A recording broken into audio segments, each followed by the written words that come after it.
경제와 투자를 보는 깊이 있는 시선 딥사이트 시간입니다. 올해 주식시장은 더할 나위 없이 좋습니다. 지난해 연말 코스피가 4,200이었는데요. 지금 4,840입니다. 5,000포인트를 목전에 두고 있는 상황인데요.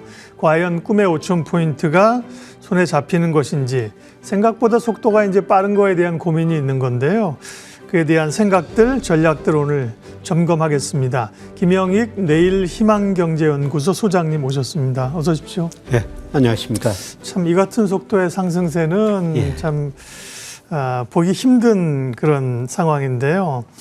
이제 5,000포인트가 정말 가시화되고 있는 상황인데 상승의 속도에 대해서 고민들이 좀 있습니다. 교수님은, 소장님은 어떻게 보세요? 최근에 우리 시장.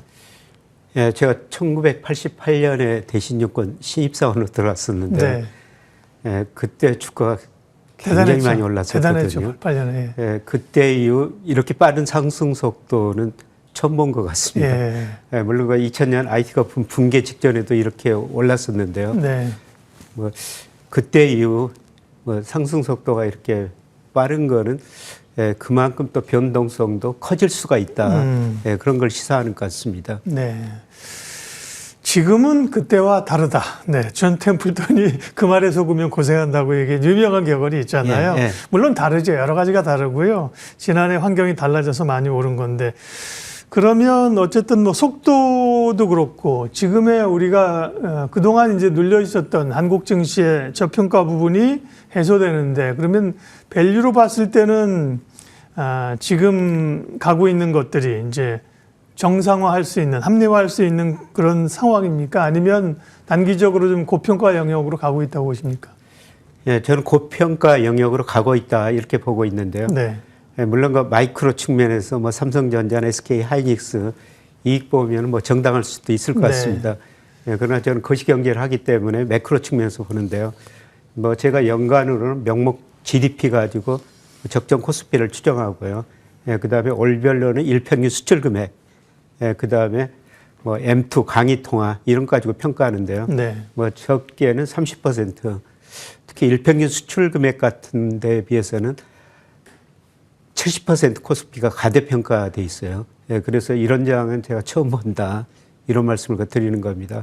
예, 참고로 2000년 IT 거품이 크게 발생했을 때요. 예, 그때 코스피가 일평균 수출 금액에 비해서 한 61% 가대평가됐었거든요. 예, 그런데 지금은 그 정도보다 더 심각하다 이렇게 저는 보고 있습니다. 네. 그러니까요. 아니, 주가가 5,000포인트 가는 거를 싫어하는 사람이 어디 있겠습니까? 예, 그렇죠. 그렇습니다. 코스피가 10,000포인트 가면 더 좋죠. 그죠? 그러나 시장은 항상 변동성을 줬다는 걸 투자한 분들은 다 아는 사실이기 때문에 그런 걸 생각하게 되면 지금의 속도가 빠르고, 항상 근데 주식시장은 그 가치와 가격이 갖는 순간이 매우 짧고 이렇게 소위 오버슈팅 하거나 언더슈팅 하잖아요. 그죠? 예, 그러니까 지금은 이제 오버슈팅 하는 구간이어서, 그렇다고 여기서 쉽게 내렸다가는 또 이 상승에 동참할 수 없어서 고민인 거잖아요. 예, 그렇습니다. 예. 사실 오버슈팅 구간에서는 얼마나 오를지 그러니까요. 잘 모릅니다. 예. 예, 그래서 이게 조만간 아까 말씀하신 것처럼 5천 달성하고 그것도 넘을 수가 있거든요. 예, 그런데 제가 생각하기에는 여기서 올라가면 올라갈수록 오버슈팅이 좀 확대된다. 예, 그만큼 리스크도 커진다.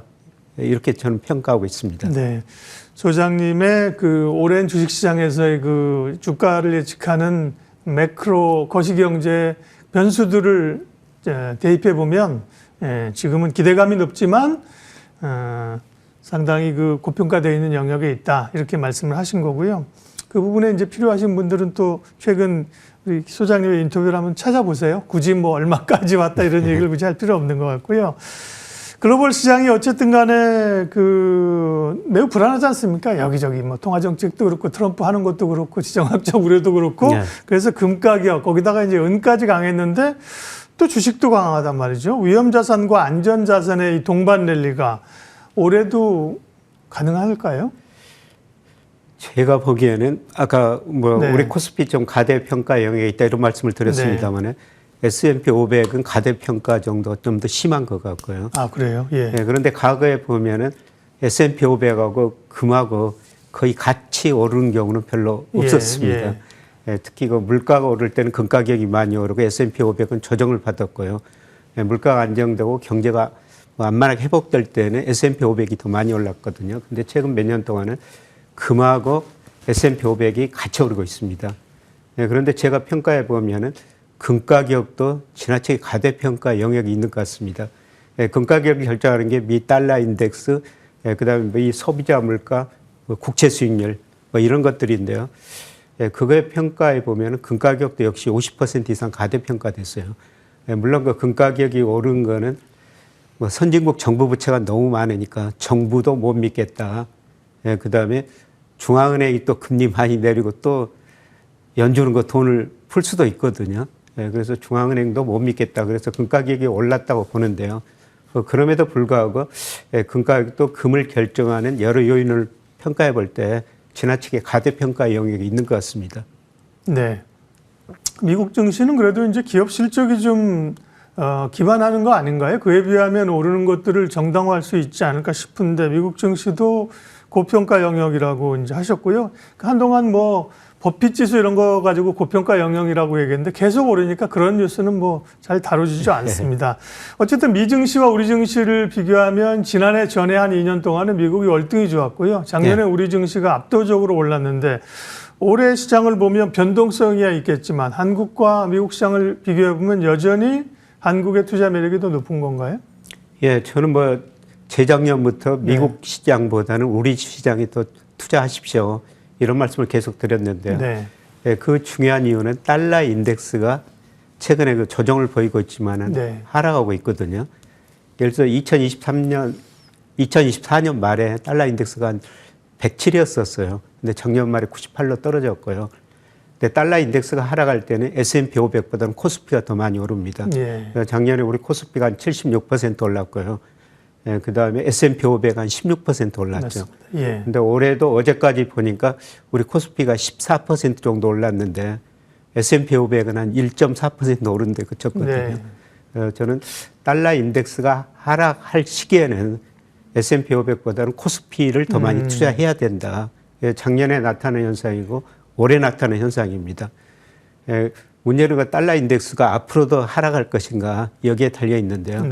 예, 저는 올 연말쯤에는 달러 인덱스가 한 90 정도까지 떨어지리라고 보고 있습니다. 예, 그 이유는 미국의 대연의 불균형이 심화됐고요. 예, 지금 뭐 컨센서스는 올해 미 연준이 IB들 평균치가 금리를 한 2번 정도 인하한다. 예, 그런데 예, 저는 고용 소비가 위축될 것이기 때문에 3번 정도 인하할 거라고 보고 있습니다. 예, 그렇게 되면 달러 인덱스가 올해도 하락하고 상대 수익률은 올해도 코스피가 S&P 500보다 높을 것이다. 예, 물론 뭐 둘 다 제가 가대평가됐다고 말씀드렸습니다만 조정을 거칠 겁니다. 근데 조정을 거칠 때도 우리 코스피가 상대적으로 하락폭은 S&P 500보다 적으리라 보고 있고요. 예, 또 조정 후에 다시 오를 때도 역시 코스피가 S&P 500보다 더 많이 오르리라 보고 있습니다. 네. 그런 우리 김영익 소장님의 그 중요한 그 투자의 잣대를 우리가 배우는 게 굉장히 중요하죠. 사실은 주가가 높을 때는 고평가라고 얘기하면 한편에서는 뭐 김영익 교수님을 닥터둠이라고 하는데 닥터둠 아니라고 얘기하셨고 그죠? 낮을 때는 항상 더 높은 곳을 바라보고 어떤 잣대를 수출 데이터 이런 거 경상수지 이런 거 보시는 거 알고 있고요. 미국 증시는 결국 통화 가치라고 하는 게 그 나라의 그 당시에 체력이나 경제력을 말해주는 거잖아요. 그러니까 달러 인덱스를 보고 미 증시에 투자냐 아니냐 다른 국가냐를 판단할 수 있는 중요한 잣대가 된다. 그렇게 말씀하셨어요. 달러 인덱스가 하락할 때는 뭐 S&P 500보다는 코스피가 많이 올랐고요. 또 S&P 500보다는 이머징 마켓 주가가 더 많이 올랐어요. 실제로 작년에 그 인도를 제외하면은 이머징 마켓 주가 지수가 S&P 500보다 훨씬 더 많이 올랐고요. 지금 올해도 같은 현상이 나타나고 있습니다. 그래서 국가별 비중을 어느 정도 조절하느냐 그거에 따라 아주 수익률이 많이 차이가 나거든요. 예, 그 기준은 저는 달러 인덱스라고 예. 보고 있습니다. 매우 유용한 지표를 잣대를 가르쳐 주셨습니다. 금리 얘기하셨는데요. 결국은 이제 시장이라고 하는 게 유동성에 의해서 돈에 의해서 가는 측면이 많기 때문에 금리는 매우 중요한데요. 뭐 금리가 또 이제 기업의 투자와 이런 걸 다 연관하는데 시장에 일단은 뭐 제롬 파월과 트럼프하고의 갈등이 좀 있고 연준 의장이 교체되는 시기가 올해 5월이고 그리고 그래서 시장에서는 금리를 한 번에서 세 번인데 글쎄 한 번 정도 내릴 수 있을까? 잘하면 두 번 하는데 아까 이제 소장님은 세 번까지도 내릴 걸로 보셨어요. 예, 그거는 그만큼 이제 경제 사정이 안 좋아질 거란 얘기인가요? 그럼 금리를 내리게 되면 시장에는 추가적으로 긍정적 요인인가요? 예, 연준의 그 통화정책 목표가 잘 아시다시피 물가 안정, 최대 고용이거든요. 네. 예, 물가는 여전히 그 목표치보다 좀 높습니다. 2%인데요. 2% 중후반이죠. 예, 그런데 최근에 그 고용 증가세가 많이 감소하고 있고요. 네. 예, 최근 3개월 그 이동 평균이 마이너스 22,000명이에요. 22,000명 감소했다는 거죠. 네. 예, 그런데 고용이 감소하면 소비 심리가 위축되고요. 예, 소비가 둔화될 거로 보고 있습니다. 예, 미국 GDP에서 소비가 차지하는 비중이 69%인데요. 예, 저는 소비가 둔화되면 미국 경제가 나빠질 수밖에 없다. 이미 제가 그 추정해 보면요. 미국의 실제 GDP가 잠재 GDP를 서서히 밑돌고 있어요. 예, 미국 경제가 능력 이하로 성장하고 있다는 거죠. 그래서 이런 측면에서 금리를 연준이 인하할 것이다 이렇게 보고 있는데요. 앞으로 고용 통계, 소비 통계가 중요한 것 같습니다. 그런데 금리를 내린다고 해서 주가가 오르느냐. 미국의 연방 기금금리하고 S&P 500 상관계수를 구해보면요. 정의 상관관계가 나와요. 네. 금리를 내릴 때 오히려 S&P 500도 떨어졌다는 떨어지고. 겁니다. 의아하네요. 그죠? 예. 금리 내리면 주가 올랐을 것 같은데. 그죠? 예. 물론 그 과거에는 금융위기가 있어가지고 예. 경기 침체가 있어가지고 금리를 내렸는데요. 예. 그런데 뭐 주가를 결정하는 게 금리뿐만 아니라 기업 이익입니다. 그렇죠. 그래서 앞으로 금리 하락폭하고 기업 이익 증가율 둔화폭 그걸 따져야 될 것 같은데요. 저는 소비가 위축되면서 기업 이익 증가율 폭이 좀 더 둔화되리라고 보고 있습니다. 그래서 앞으로 미국 주식시장을 볼 때는 금리보다는 기업 이익이 어떻게 변동할 것인지 그거를 봐야 될 것 같습니다.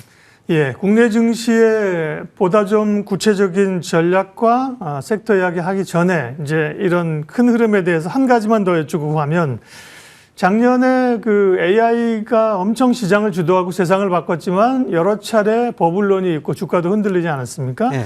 올해 들어오면서는 그 과거에는 주로 투자, 돈을 언제 버느냐, 데이터 센터 이런 거였는데 소위 뭐 로봇이나 자율주행 등 피지컬 AI라는 개념이 들어오면서 뭔가 좀 버블론을 대체하는 듯한 느낌도 받거든요. 네. 그런 점에서 AI의 올해의 방향성 또 그런 변화들 어떻게 보세요? 네. 예, 작년 뭐 일시적으로 AI 거품 논쟁이 많이 나왔었죠. 예. 그리고 최근에 말씀하신 그런 이유 때문에 주춤거리고 있는데요. 예, 저는 올 상반기에서 하반기까지가 AI 검증 기간이라고 보고 있거든요. 예, 그동안 AI 기업들이 정말 많은 투자를 했죠. 예, 그러나 과연 그 수익성이 뒤따른가? 일부 기업은 뭐 투자하고 수익이 나오고 있죠. 예, 그런데 제가 보는 일부 기업들은 지금 AI 투자를 많이 했는데 수익이 안 나고 있습니다. 예, 그래서 과연 수익이 그만큼 나는가? 올 상반기는 그 검증 기간이라고 보고 있고요. 예, 조만간 또 주가 지수가 조금이라도 조정을 보이면 특히 미국 주가 조정을 보이면은 또 버블론 나오죠. 또 AI 거품 논쟁에 대한 뭐 많은 논란이 있으리라고 보고 있는데요. 예, 그런데 S&P 500이 제가 거품 영역이 있다 이런 말씀을 드렸습니다. 제가 보기에는 AI 기업들도 상당히 거품 영역이 있는 것 같습니다. 네. 예. 그럼 국내 어쨌든 AI에 대한 우려에도 불구하고 그 영향들을 거의 받지 않고 덜 받는 게 이제 소재는 필요하니까 반도체고 그게 이제 국내 기업들 삼성전자, 하이닉스 아닙니까? 지금 뭐 이익이 원체 좋아지고 반도체 가격도 오르고 뭐 그런 상황입니다. 목표가도 계속 오르는데요. 네.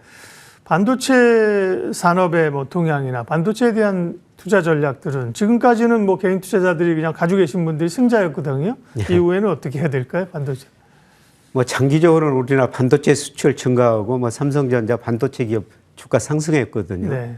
예, 그런데 대표적으로 경기 사이클이 있는 산업이 반도체입니다. 예. 예, 좋아졌다 나빠졌다 꼭 사이클이 있었거든요. 뭐 지금 공급 측면에서 보면은 뭐 2년 후에나 공급이 늘어난다는 거 아닙니까? 예. 중요한 거는 수요인 것 같습니다. 예. 예, 반도체 공급은 굉장히 이거 비탄력적이기 때문에 수요에 따라서 반도체 가격이 많이 오르고 떨어지거든요. 예, 그런데 앞으로도 반도체 수요가 계속 증가할 것인가? 뭐 지금 당장은 다 뭐 반도체 수요가 증가하고 있는 것 같습니다. 네. AI 기업 투자 많이 늘리니까요. 예, 그런데 제가 우리나라 반도체 수출이나 삼성전자 주가하고 상관계수가 제일 높은 게 OECD에서 발표하는 G20 선행지수, 예, 그다음에 우리나라 선행지수, 예, 그다음에 국가 데이터처에서 우리나라 선행지수를 발표하거든요. 그런데 물론 그 제 전망입니다만 제가 선행지수 전망해 보면요, 세 가지 선행지수 말씀드렸던 G20 선행지수, 그다음에 OECD 한국 선행지수, 국가 데이터 선행지수 순환 변동치가요, 올 1월에서 3월에 정점이 나옵니다. 예, 그렇게 되면은 앞으로 반도체 수출 증가세가 좀 둔화될 거라는 겁니다. 이런 의미에서 저는 뭐 주가를 예측할 때 선행지수를 제일 먼저 보거든요. 예. 그래서 선행지수 관심 있게 좀 지켜봐야 될 것 같습니다. 네. 지금은 워낙 뭐 반도체에 대해서 압도적으로 좋은 의견들이 많이 나오고 있기 때문에요. 사실은 다른 의견들은 잘 들리지 않는 상황이긴 합니다만, 네. 반도체에 대해서도 생각을 좀 소수 의견이라도 해봐야 되고요. 사실 우리가 뭐 수출이 중요한 경제인데 대표적인 게 이제 반도체하고 자동차 아니겠습니까? 근데 네. 자동차는 여러 관세 우려라든지 우려가 많았다가 최근에 이제 로보틱스로의 모멘텀으로 그 다음에 자동차 자체로의 재평가 이런 것들로 인해서 굉장히 주가도 많이 올라오고 하잖아요. 자동차에 대한 시각은 어떠세요? 자동차 뭐 이익 늘어나고 로봇 관련해 가지고 최근에 주가가 많이 올랐는데요. 근데 저 표에서 나오는 게 작년 우리 자동차 수출인데요. 전체적으로는 좀 증가했는데 국가별로 보면은 미국으로 수출이 10.8%나 감소했거든요. 네. 물론 관세도 있지만은 미국 서비스 증가세가 또 둔화된다는 거죠. 그래서 2024년에 우리 자동차 수출 중 미국 비중이 50%였는데요. 작년에 42%로 줄어들었어요. 근데 미국에서 줄어들고 대신 아시아, 유럽 지역으로 우리 자동차 수출이 잘 됐거든요. 그런데 아시아 지역에서는 저는 중국하고 경쟁을 해야 된다고 생각하고 있습니다. 그런데 아시아가 아직 소득 수준이 비교적 낮은 지역이 많거든요. 네. 비싼 차 별로 안 살 것 같습니다. 그렇죠. 예. 조금 더 싼 중국산 자동차를 살 것 같습니다. 그래서 앞으로 뭐 미국으로는 계속 우리 자동차 수출 비중이 줄어들 텐데요. 그걸 작년에 아시아하고 유럽 쪽 그쪽에서 많이 했습니다만은 올해부터는 아시아 시장에서는 본격적으로 중국하고 경쟁해야 될 것 같은데요. 아시아 소득 수준 보면은 우리나라 차보다는 아시아 사람들 중국 차를 더 많이 살 것 같습니다.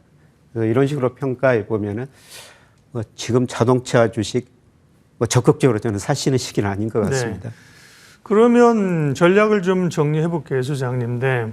사실 AI도 지난해 뭐 거품 논쟁이 많았습니다만 뭐 많은 분들이 뭐 저를 포함해서 사석에서 뭐 또 업계 계신 분들이 거품인 건 안다. 거품 맞다. 그런데 내릴 거품이야, 여기서. 거품이 보인다고 해서 도망갈 거냐? 그건 아니다. 갈 때까지는 가야 된다는 시각이 많았습니다. 코스피도 마찬가지인 것 같은데 연초에 상당히 가파른 속도로 가고 있지만 이 관성의 법칙이 쉽지 않거든요. 그러면 고평가 영역이라고 말씀하셨는데 투자자들은 그러면 어떻게 해야 됩니까? 네.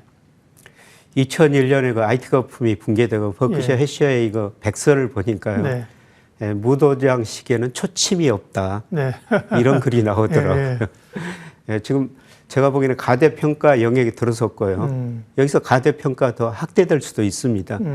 그러나 확대되면 할수록 저는 리스크 관리를 좀 해주시는 게 좋지 않을까. 제가 올해는 변동성이 저는 굉장히 심한 해라고 보고 있거든요. 네. 여러 가지 뭐 경제 지표나 그 다음에 지정학적 리스크 이런 거 보면은 변동성이 굉장히 심해질 것 같습니다. 지금 변동성 이쪽으로 확대됐는데요. 밑으로도 확대될 가능성도 높다는 겁니다. 그래서 이런 시점에는 리스크 관리를 좀 하시면서요. 저는 채권 투자도 좀 하시는 시기가 아닌가. 어제 저 한국은행이 뭐 기준금리 유지하면서 지난번하고 달리 금리 인하 가능성을 그런 단어를 지웠죠. 없애버렸거든요. 네. 그래서 금리 인상 사이클이 끝나지 않느냐 그렇게 생각하는데 저는 하반기에는 반도체 수출 증가 둔화되고 전체적으로 수출 증가세 둔화되면서요. 하반기 경제 성장이 많이 낮아지리라고 보고 있습니다. 그리고 하반기에 금리 인하할 것이다. 그러면 채권값이 오르니까 예, 채권 그래서 예. 뭐 이런 시기에는 만기가 뭐 짧든 길든 네. 채권 투자 좀 하셔도 괜찮을 것 같지 않느냐 그런 생각을 하고 네. 있습니다. 예, 워렌 버핏이 얘기하는 무도장에 초침이 없다는 건 그만큼 이제 시시각각으로 보면서 대응할 시간이 없이 막 흥분해 있다가 또 빠지고 그럴 때는 이제 훅 변동성을 준다 그런 의미로 말씀하신 거죠? 예, 마지막 고점까지 예. 투자를 하지 말라는 겁니다. 네. 예, 적정한 시기에 리스크 관리를 좀 하시라는 네, 거죠. 네. 그러면 결국은 지금으로서는 근데 뭐 워낙 지금 연초에 그렇게 해서 사실은 판 분들은 속상할 거예요. 가니까 네, 관성의 맞습니다. 법칙 때문에 네. 그죠? 네. 그럼 어쨌든 간에 일정 부분 자꾸 현금을 좀 만들려는 노력을 역발상으로 그 주가 오를 때마다 그렇게 하는 게 좋겠네요. 예. 예, 저는 뭐 현금 비중 좀 늘리시고요. 아까 네. 말씀드린 채권, 네네. 뭐 채권도 만기가 정말 다양하지만 네. 뭐 지금은 뭐 단기나 뭐 장기 채권 같이 일정 부분 편입하셔도 될 것 같습니다. 네. 예, 오늘 딥사이트 김영익 소장님 함께 했습니다. 이 내용은 또 유튜브 통해 다시 보실 수 있고요. 뭐 지금은 사실은 뭐 온통 좋은 얘기가 이제 있고요. 좋은 게 좋죠. 네. 그러나 생각해 봐야 될 부분들은 분명히 있습니다. 또 변동성이 있기 때문에요. 변동성은 투자자의 적인 것 같지만 투자자의 친구라고들 얘기하거든요. 오늘 말씀하신 우리 김영익 소장님 말씀 귀담아 새기겠습니다. 내일 희망경제연구소 김영익 소장님 함께 했습니다. 고맙습니다. 네, 고맙습니다. 지수는 어떻게 됐나요? 지수는 뭐 우리가 얘기한 거는 상관없이 계속 뭐 자고 나면 오르는 상황으로 계속 가고 있는 거고요. 뭐 주가가 근데 뭐 10일 거래일 연속 빠져서 고민하는 것보다 10일 거래일 연속 올라서 고민하는 게 행복한 고민이긴 하죠. 네, 4,830선에서 유지되고 있고요. 코스닥은 조금 약세를 보이고 있네요. 예, 시장공감10 오늘 여기까지 하겠습니다. 오늘도 좋은 판단, 좋은 결정 하십시오. 고맙습니다.